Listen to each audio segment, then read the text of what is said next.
शिव पुराण का 5वां अध्याय वैराग्य, समर्पण और शिव भक्ति की परिपक्व अवस्था का वर्णन करता है। इस अध्याय में बताया गया है कि जब मनुष्य संसार के अस्थायी सुखों की नश्वरता को समझ लेता है, तभी उसके भीतर वैराग्य उत्पन्न होता है।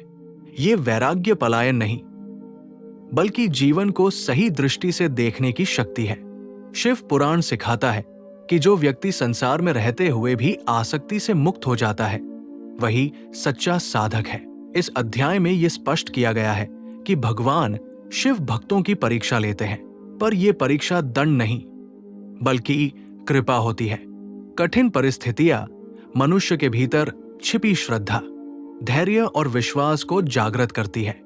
जो भक्त संकट के समय भी शिव का स्मरण नहीं छोड़ता, वो अंततः शिव कृपा का पात्र बनता है। शिव भक्त के लिए हर परिस्थिति साधना का माध्यम बन जाती है। अध्याय 5 में यह भी बताया गया है कि अहंकार ही मनुष्य का सबसे बड़ा शत्रु है।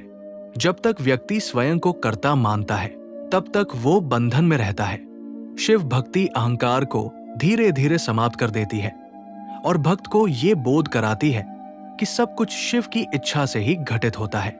जब कर्मों का फल शिव को अर्पित कर दिया जाता है, तब कर्म बंधन का कारण नहीं बनते। इस अध्याय में ध्यान और अंतर्मुखता के महत्व पर भी प्रकाश डाला गया है। शिव ध्यान से मन स्थिर होता है और विचारों की अशांति समाप्त होती है। जब मन शांत होता है, तब आत्मा का वास्तविक स्वरूप प्रकट होने लगता है। शिव पुराण बताता है कि ध्यान कोई कठिन प्रक्रिया नहीं, बल्कि प्रेम पूर्वक शिव का स्मरण ही सच्चा ध्यान है। शिव को यहाँ करुणा और न्याय दोनों का प्रतीक बताया गया है। वे भक्तों के दोषों को देखते हुए भी उन्हें स्वीकार करते हैं और सुधार का अवसर देते हैं। शिव की ये करुणा मनुष्य को भीतर से बदल देती है। जो व्यक्ति शिव मार्ग पर चलता है, उसके जीवन में स्वाभाविक रूप से सत्य, संयम और दया का विकास होता है। अध्याय का मुख्य संदेश ये है कि सच्चा सुख बाहरी साधनों में नहीं, बल्कि भीतर की शांति में है। शिव भक्ति मनुष्य को ये अनुभव कराती है कि वो अकेला नहीं है, बल्कि हर क्षण शिव की उपस्थिति उसके साथ है।